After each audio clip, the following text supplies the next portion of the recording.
요한복음 1장 1절입니다.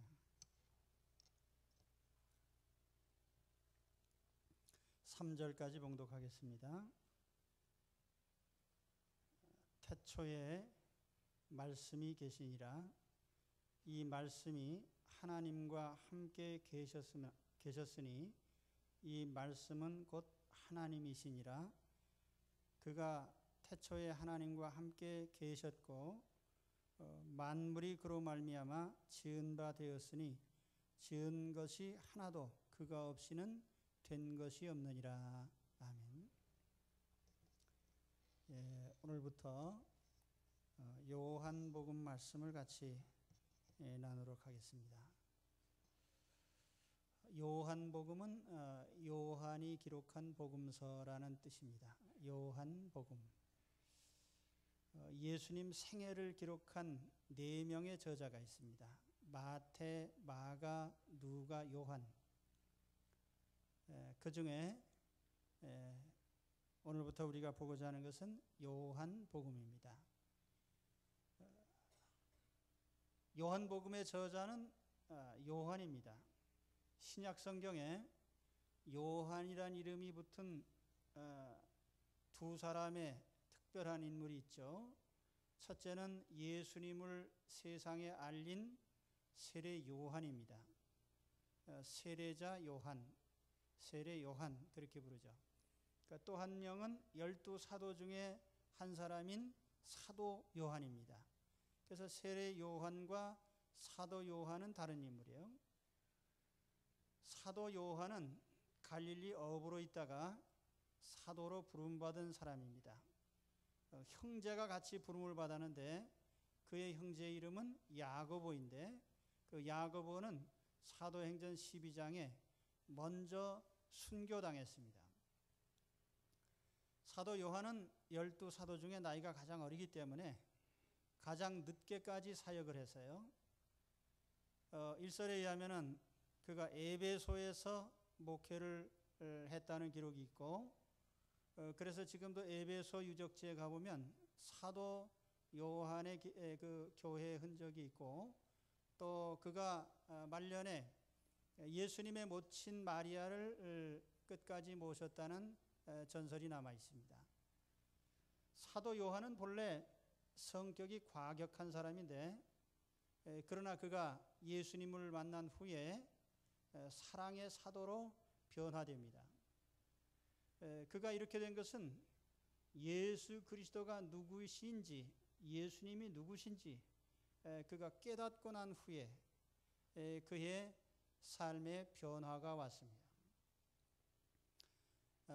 그래서 이 요한복음은 요한이 기록한 저작들 중에 가장 중요한 저서인데 요한은 요한복음 외에도 요한 1서, 요한 2서, 요한 3서와 요한 계시록을 기록을 했습니다. 요한복음은 추후 90년경 에베소에서 기록됐을 것이다 이렇게 다수의 학자들이 추측을 합니다. 그럼 요한복음을 기록한 목적이 뭐냐? 요한복음을 기록한 목적은 예수님의 신성, 예수님이 하나님이시라는 사실을 알리기 위해서 기록한 책입니다. 예수님의 신성에 초점을 맞춘 책입니다. 흔히 네 복음서 가운데 마태, 마가, 누가복음을 공관복음이라고 부릅니다. 시놉틱 가스펠, 같은 관점에서 기록한 책이다. 어떤 관점이냐면 예수님의 지상 사역을 중심으로 기록한 책입니다. 그러나 요한복음은 예수님이 누구시냐, 예수님의 신성에 초점을 맞춘 책이기 때문에 관점이 전혀 달라요. 그래서 요한복음을 제4복음서라고도 얘기를 합니다. 요한복음은 예수님의 신성에 초점을 맞췄기 때문에 특징이 있습니다.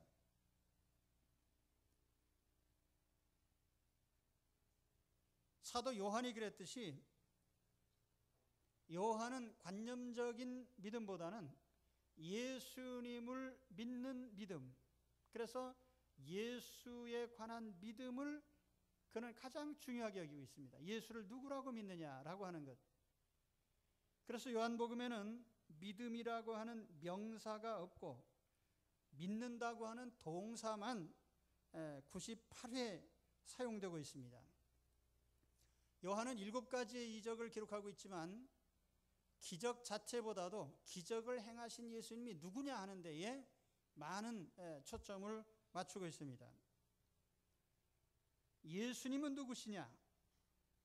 그렇기 때문에 요한복음에는 예수께서 자기의 신분을 얘기하는 구절이 많이 들어있어요. 헬라어로 하면 에고 에이미, 영어로 하면 I am, 나는 누구다라고 하는 표현인데, 예를 들면 나는 세상의 빛이다, 나는 생명의 떡이다, 나는 양의 문이다, 나는 선한 목자다, 나는 길이다, 나는 진리다, 나는 생명이다, 나는 참 포도나무다. 이와 같이 에고 에이미, I am 이라고 하는 예수님이 자기의 신분을 밝히는 구절이 요한복음에는 다수 있습니다. 요한이 전하러 간 것은 예수에 대한 변론이 아니라 예수에 대한 증거입니다. 그래서 예수님이 스스로 하신 말씀에 초점을 맞추고 있어요. 그래서 요한복음에는 내가 진실로 진실로 내게 이르노니, 이 구절이 25번 나타납니다. 또한 요한복음에는 예수님과 사람들 사이에 직접적인 대화 장면이 많이 나타납니다. 물론 이러한 것을 통해서 예수님의 신분을 밝히는 데 초점이 맞춰져 있습니다. 또한 예수님의 죽음과 부활을 알리는, 여기에 역점을 둬서 요한복음 전체가 21장인데 그 가운데 12장부터 고난주간에 관한 기록입니다. 마지막 한 주간의 기록. 그러니까 거의 절반 가까이를 마지막 한 주간에 관한 기록으로 채우고 있습니다. 그만큼 요한은 예수님이 누구신가 라고 하는 데에 역점을 둬서 기록을 하고 있습니다. 그렇기 때문에 앞으로 이제 약 2년간에 걸쳐서 이 요한복음을 제가 말씀드릴 때에 우리 듣는 사람의 관점에서 볼 때 내가 무엇을 들어야 되느냐, 듣는 포인트가 있습니다. 그건 뭐냐면 예수님이 누구시냐, 예수님의 신성, 하나님이신 예수님, 여기에 초점을 맞춰서 들으시기 바랍니다. 자, 오늘 말씀으로 돌아가서 보면은 오늘 1절에서 3절까지 짤막한 구절 속에 대단히 중요한 예수님과 관련된 몇 가지 정보를 알려주고 있습니다. 우선 예수님의 칭호부터 말씀을 드려야 되겠습니다. 태초에 예수님이 계시니라 이렇게 말씀하지 않고 예수님이라는 명칭 대신에 태초에 말씀이 계시니라 라고 하는 로고스라고 하는 이 말씀이라는 예수님의 별명으로 기록을 하고 있습니다. 여기 말씀이 계시다고 하는 것은 예수님이 태초에 계셨다 그 말이에요. 이 말씀은 예수님을 가리키는 말입니다. 왜 예수님을 말씀이라고 했느냐? 예수님은 하나님을 알리는 계시, 하나님이 누구신지를 알려주는 계시의 완성입니다. 그래서 이 로고스라고 하는 말씀이라고 하는 의미는 계시적인 의미에서 사용된 말입니다. 자, 이제 설명을 좀 더 드리겠습니다. 요한계시록 1장 11절에 보면은 나는 알파와 오메가니라 그런 말씀입니다. 알파라는 말은 그리스 문자의 첫 글자이고 오메가는 마지막 글자예요. 그 알파 오메가라는 건 처음과 마지막이라는 뜻인데 그 알파와 오메가라고 하는 문자를 썼습니다. 하나님께서 이제 예수님을 통해서 하나님의 실체를 보여줬다는 거예요. 이 로고스라고 하는 단어는 신약 성경에서 여러 차례 나타나는데 말이나 이야기 혹은 설화, 또 어떤 때는 교리, 어떤 때는 어떤 이유, 이런 것들을 표현하는 단어로 이렇게 사용이 되었습니다. 어떤 학자들은 이 로고스라는 말이 헬라 철학에서 왔다 그렇게 표현합니다. 사도 요한이 헬라 철학의 영향을 받았다 이렇게 얘기를 합니다. 예수님을 믿지 않는 모 철학 교수가 요한복음을 강의한 적이 있는데 그분 같은 이 사상가들이 주장하는 바가 바로 그런 겁니다. 인격적인 예수님이 아닌 그냥 헬라 철학적인 로고스. 그 헬라 철학에서 로고스란 어떤 의미로 쓰였느냐? 주로 이성이라는 의미의 인간의 이성 그런 의미로 사용이 됐어요. 철학자 헤라클리투스 혹은 플라톤, 스토아 철학자 혹은 철학자 필로 이런 사람들이 주로 그런 의미로서 이 로고스라는 말을 사용했다는 겁니다. 그러니까 여기 요한복음 1장 1절에 있는 태초에 말씀이 계시니라 할 때 그 로고스라는 단어를 헬라 철학자들은 이성이라는 의미, 그런 의미 정도로 이해를 했다는 겁니다. 그러면 요한이 헬라 철학의 영향을 받아서 예수님을 로고스라고 표현을 했느냐? 그건 아니라는 거예요. 오히려 요한은 헬라 철학자들보다는 구약 성경의 영향을 받았어요. 창세기 1장에 보면은 하나님이 천지를 창조하실 때 말씀으로 창조하셨습니다. 하나님이 어떤 분인지 하나님은 영이시고 눈에 보이지 않습니다. 그렇지만 하나님이 빛이 있으라고 말씀하실 때에 빛이 생겨나므로 하나님의 말씀을 통해서 자신을 알리신 계시를 통해서 말씀의 계시를 통해서 자신을 알리게 됐단 말이에요. 히브리서 1장 1절에 보면은 하나님은 옛부터 인간에게 자신을 알리는 계시의 방법으로 여러 모양으로 말씀하셨다고 합니다. 때로는 선지자를 통해서, 기적을 통해서, 어떤 천재지변을 통해서, 어떤 상황을 통해서 자신을 알리셨단 말이에요. 계시. 하나님이 자기를 알리는 걸 우리가 계시라고 합니다. 감춰진 걸 드러내는. 그런데 하나님이 주로 말씀으로 자기를 알리셨단 말이에요. 푸른 마르고 꽃은 시들어도 하나님의 말씀은 영영하리라. 왜냐하면 하나님의 계시라고 하는 의미에서 하나님이 자기를 알리신 이 계시는 불변하는 것입니다. 조금 더 부연 설명하면은, 자, 하나님이 누구신가? 아무도 본 사람이 없어요. 그래서 하나님은 자기를 인간에게 알리실 때 말씀을 통해서, 어떤 자연현상을 통해서, 기적을 통해서, 역사를 통해서, 어떤 사람을 통해서 자기를 보여주시는데, 그 하나님이 이제 자기 아들이신 예수님을 사람의 모양을 가지고 인간에게 나타나게 하셨습니다. 보이지 않던 하나님이 사람의 모습으로 나타나신 거예요. 말씀이 육신이 되어 우리 가운데 거하심에, 그러니까 예수님이 하나님을 보여주신 계시로서 완전하게 등장하셨다는 뜻입니다. 그래서 로고스입니다. 나를 본 자는 아버지를 본 것이니라. 나와 아버지는 하나이니라. 요한복음 10장에 사도 요한이 그렇게 말씀한 것은 예수님이 자기 자신을 통해서 하나님을 보여주신 로고스가 되셨단 말이에요. 말씀의 계시가 이제 확실하게 드러난 겁니다. 그래서 예수님을 로고스라 이렇게 부른 거예요. 말씀.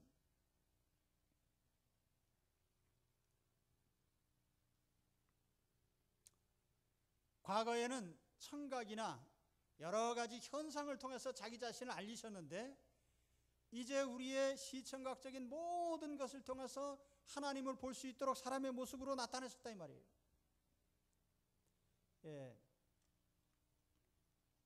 알아들으셨을 줄로 믿습니다. 예수님의 말씀이라고 하셨는지 제가 설명드린 거예요. 그 다음에 두 번째, 오늘 말씀에 그럼 예수님의 존재의 기원이 뭐냐? 태초에 계셨다 이렇게 말씀해요. 태초에 말씀이 계시니라. 태초에 예수님이 계시니라. 태초라고 하는 말, 엔 아르케. 사실 예수님이 역사의 분기점이에요. 그래서 역사를 나눌 때 흔히 AD, BC로 나눕니다. BC라고 하는 것은 예수님 이전이란 뜻이고 AD라는 건 예수님 주 이후, 예수님 이후라는 뜻입니다. 그래서 예수님은 역사의 중심에 서 계시고 예수님 이전과 이후로 나눠진 게 역사입니다. 예수님이 인간의 모습으로 나타나신 시점을 기준으로 해서 그 이전과 이후 이렇게 부르고 있습니다. 어쨌든 싫든 좋든 역사를 그렇게 표기합니다.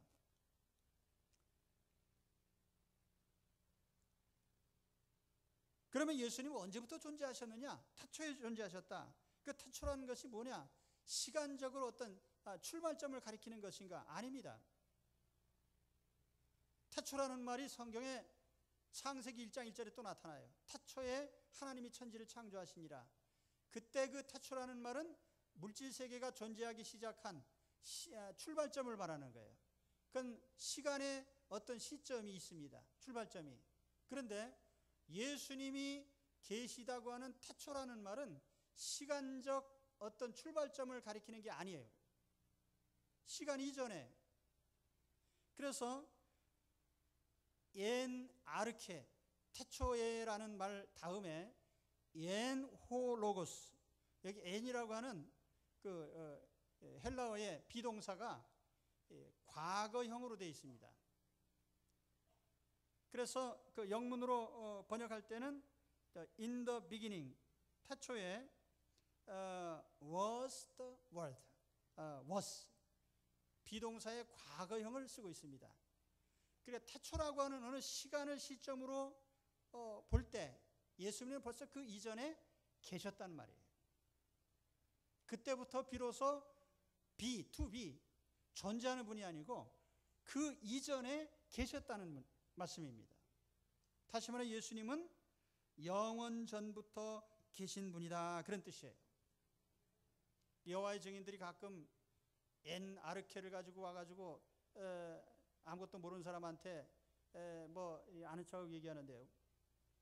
그 유니테리안이라고 삼위일체를 부정하는 사람들입니다. 그런데 예수님은 어떤 존재하기 시작한 출발점이 있는 분이 아니에요. 아브라함 이전부터 내가 있었다. 예수님이 그렇게 말씀하실 때 유대인들이 알아듣지 못했어요. 예수님은 영원 전부터 계신 분입니다. 예수님의 존재의 기원에 대한 말씀. 그 다음에 다시 1절로 가면은 성부 하나님과 예수님과의 관계를 설명하는 이 말씀이 하나님과 함께 계셨다.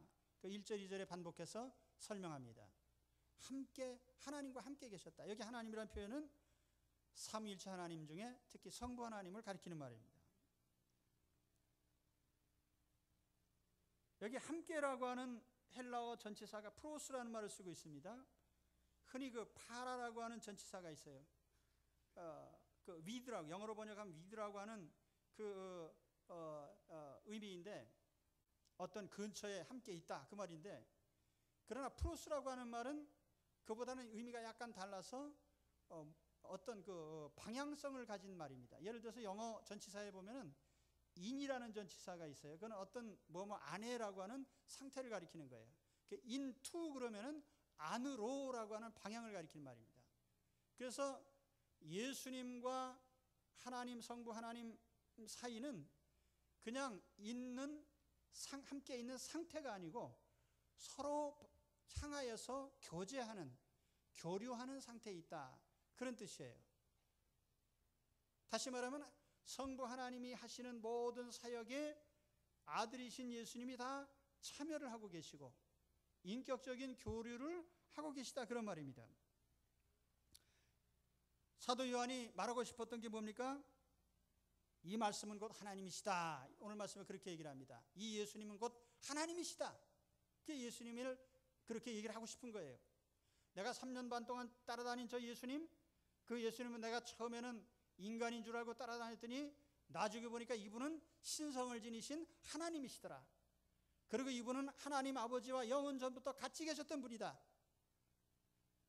그러면 예수님은 피조물이 아니라, 그런 뜻이에요. 여호와의 증인들이 예수님 피조물이라고 합니다.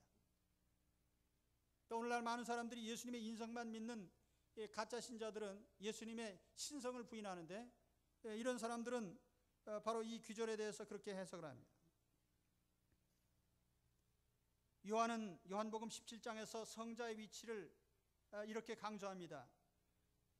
17장 5절에 보면 창세전에 예수님은 성부 하나님의 영화를 함께 가지셨고, 10절에 가서 보면은 예수님의 소유는 모두 성부 하나님의 소유이고 성부가 받을 영광을 다 아들도 받으셨습니다. 또 24절에 가서 보면 창세전부터 성부는 성자를 사랑하셔서 영광을 다 주셨습니다. 아버지께서 내 안에 계시고 내가 아버지 안에 있는 것, 21절에는 그렇게 표현을 합니다. 그것이 바로 예수님의 위치입니다. 사실 요한복음에 나타난 예수님의 칭호들이 있어요. 생명, 빛, 하나님의 아들, 생명의 떡, 하늘로부터 내려온 떡, 길, 진리, 선한 목자, 이런 표현들 가운데는 다분히 예수님의 신성을 표현하고 담고 있는 의미의 칭호들입니다. 오늘 여러분은 예수님을 누구라고 알고 따라가십니까? 유대 땅에 태어난 목수의 아들입니까? 지구상에 존재했던 어떤 인물보다 존경할 만한 인물입니까? 한 인간으로서의 예수, 그 예수를 인정하지 않는 사람은 거의 없습니다. 사람을 사랑했던 예수님, 가난한 자와 병든 자와 소외당한 사람을 위해서 사셨던 예수님, 많은 기적을 행하셨던 예수님, 유대인의 율법을 심오하게 파헤친 청중을 감동시킨 설교자 예수님, 유대주의 교권과 로마 정권에 대항했던 저항혁명가 예수님, 자신의 몸을 찢어서 많은 사람이 희생물로 삼으신 예수님, 이 모든 방면에 좋은 것을 다 동원해서 그 예수님을 내가 존경한다 해도 예수님의 신성, 하나님이신 예수 그리스도를 부인한다면 참 신자가 아닙니다.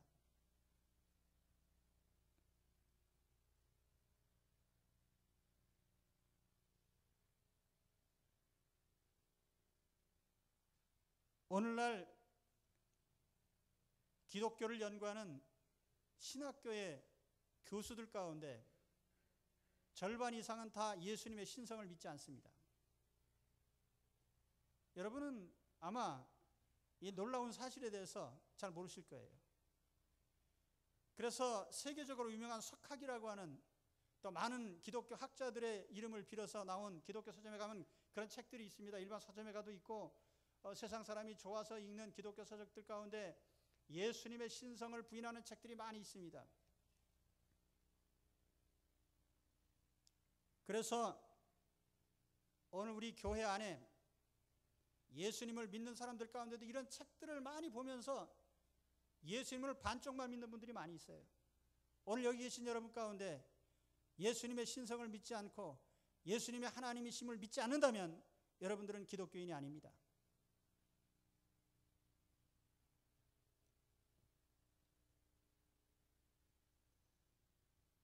예수님은 하나님이십니다. 경배를 받으실 분이고 영광을 받으실 분이고 경배를 받으셨고 영광을 받으셨습니다. 그래서 사도 바울은 빌립보 교인들에게 말하기를 하늘에 있는 자들과 땅에 있는 자들과 땅 아래에 있는 자들로 모든 무릎을 예수의 이름에 꿇게 하시고 모든 입으로 예수 그리스도를 주라 시인하여 하나님 아버지께 영광을 돌리게 하셨느니라.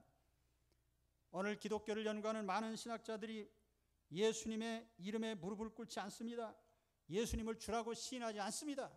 그러면서 예수님을 연구하고 있습니다.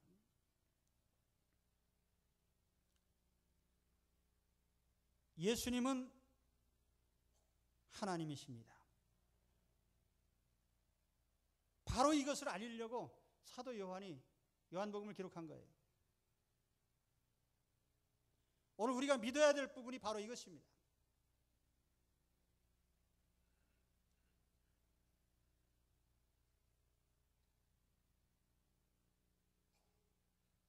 그 다음에 말씀드릴 것은 우주 만물과 예수님과의 관계입니다. 이제 예수님의 기원에 대해서 말씀드렸죠.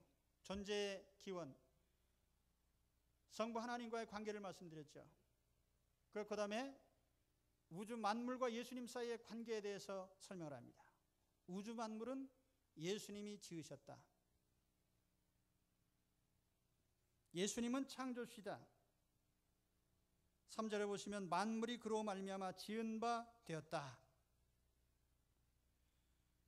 천체와 같은 거시적 세계와 미생물과 같은 미시적인 모든 세계에 크고 작은 만물이 생명체나 무생물이나 모든 보이는 세계가 다 예수 그리스도로 말미암아 지은 바 되었다.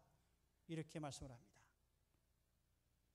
지은 것이 하나도 그가 없이는 된 것이 없느니라. 이 자리에 앉아 계신 여러분, 내 자신의 존재, 내 모양, 내 모습 주님이 지으신 걸 믿으시기 바랍니다. 나를 지으신 분이에요.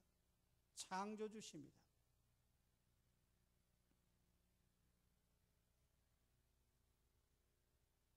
따라서 예수 그리스도는 하나님 아버지와 동일한 권위를 가지고 계신 신성을 지니신 하나님이십니다. 우리가 아무리 사람이 낮아지고 비천한 모습으로 나타나셨다 해도 본래의 신성을 지니신 하나님으로 대접하는 것이 옳은 거예요. 그렇지 않습니까? 목수의 아들로 태어나서 가난하게 사시고 헐벗으시고 고난을 받으시고 그렇다고 해서 우리가 그분을 신성을 부인하고 하나님으로 대접을 안 하면 되겠습니까? 그렇죠. 자, 예수님이 만물을 지으셨다라고 한 것은 예수님은 피조물이 아니라라는 뜻입니다. 이단자 여호와의 증인들이 말하는 것처럼 예수님은 피조물이 아니에요. 사도 요한은 예수님의 생애와 행적을 통해서 많은 이적과 기사를 체험했습니다. 사실 사도 요한은 처음에는 상당히 인간적이고 과격한 사람이에요.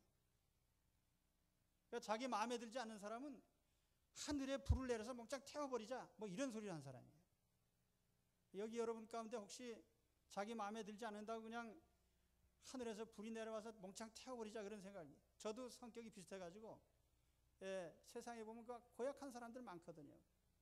남 등쳐먹고 사기쳐먹고 남 괴롭히고 벼룩에 간을 내먹고 하는 이런. 그러니까 나라고 하면은 당장 그럴 것 같아요. 하나님 하늘에서 불을 내려서 다 태웁시다. 요한도 그랬어요. 근데 이런 사람인데 예수님이 누구신지를 안 다음부터 예수님이 하나님이신데 그 하나님이 그 인간의 모습을 가지고 오셔서 고난을 받으시고 목수로서 일하시고 또 사람을 섬기시고 한 그 모습에서부터 사도 요한이 변한 거예요. 사실 우리 인간이 어떤 모범을 보일 수 있어요. 다른 사람 앞에. 근데 인간의 모범이라는 것은 참 한계가 있습니다.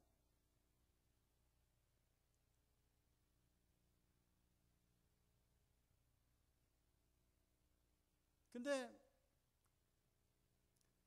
하나님이신데 사람이 되셔서 그 고난받으신 것을 알게 되었을 때 사도 요한이 얼마나 마음에 큰 충격을 받았겠나. 이분은 하나님이시구나. 그것도 모르고 요한은 한때 그랬어요. 주님이 이 땅에 주님의 왕국이 세워지면 주님이 임금 되시고 나도 그 한 자리 주십시오. 이런 얘기를 했던 사람인데 그 예수님이 하나님이시라는 사실을 안 후에 사도 요한은 완전히 바뀐 겁니다. 그래서 사랑의 사도가 된 거예요. 사랑의 사도. 요한 서신 보십시오. 오늘 우리의 변화가 어디에서 일어납니까? 여러분, 예수 믿으면서 변하지 않는 사람들 많습니다. 병원에 가면 암 걸린 환자는 그 암에 걸린 부위를 사정없이 도려내야 돼. 멀쩡한 부분까지 뚝 잘라내야 됩니다. 그래야 살아요. 그런데 영혼에 병든 사람들이 영적 치유를 받지 않고 그냥 뭔가 잘 되겠다고 하니까 그게 잘 될 리가 없는 거예요. 그럼 영혼의 치유를 어떻게 받습니까? 하나님이신 예수님이신데 예수님을 믿는 우리가 영혼의 치유를 어떻게 받습니까? 예수님이 하나님이신 걸 알고 마음에 모셔드리고 그분의 명령을 따라서 나의 환부를 도려내야 됩니다. 그게 뭐예요? 내 심령의 죄들입니다. 하나님의 뜻을 따르지 않으려고 하던 죄를 도려내야만 내 영혼이 살아나요. 그것이 어디서 일어나는 변화입니까? 예수님이 하나님이신 것을 아는 데서부터, 그리고 그 예수님을 의지하는 데서부터 일어나는 거예요. 오늘 예수님께서 여러분 가운데 하나님으로 임하셔서 정말 그 예수님을 마음에 믿고 의지하셔서 영혼의 완전한 수술이 일어나길 바랍니다. 그래서 변화되셔야 돼요.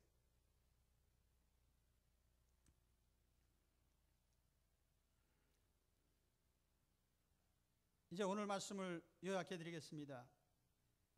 사도 요한은 요한복음을 쓰면서 예수님은 신성을 지니신 하나님이시라는 사실을 자기가 깨닫고 전 세계 인류를 향해서 이걸 알리고 싶어서 썼습니다. 그래서 예수님은 하나님을 나타낸 계시로서 말씀이신 예수님, 예수님은 태초 영원부터 존재하신 하나님이시라는 사실이에요. 그 예수님은 성부 하나님과 함께 계신 삼위일체 하나님의 한 위신 예수님이시라는 것을 말씀을 했습니다. 또 그 예수님은 우주 만물 모든 피조물 모든 인간을 창조하신 창조주시라는 사실, 그분 우리의 주인이시요 지금 우리를 다스리고 계시는 주인이심을 말씀했습니다. 우리가 믿는 예수님, 그 예수님이십니다.